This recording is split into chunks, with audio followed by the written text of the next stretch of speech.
मिरज शहरातील प्रभाग क्रमांक 7 क गटामध्ये भाजपाचे अल्पसंख्याक प्रदेश सचिव फारुख जमादार यांची राजकीय खेळी यशस्वी ठरली आहे।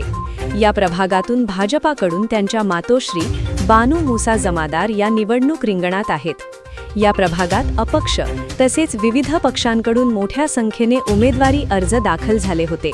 मात्र फारुख जमादार यांनी अपक्ष उमेदवारांशी थेट भेटीगाठी घेऊन सखोल चर्चा केली।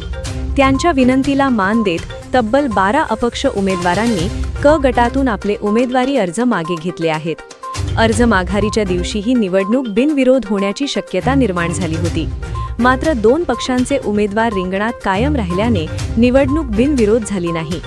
तरीही मोठ्या प्रमाणावर उमेदवारांनी माघार घेतल्याने भाजप उमेदवार बानू जमादार यांच्या उमेदवारीला मोठा दिलासा मिळाला आहे। या यशस्वी प्रयत्नांबद्दल भाजपच्या वरिष्ठ नेत्यांनी फारुख जमादार यांचे कौतुक केले असून संवाद कौशल्य आणि संघटनात्मक ताकदीचे हे ठळक उदाहरण मानले जात आहे।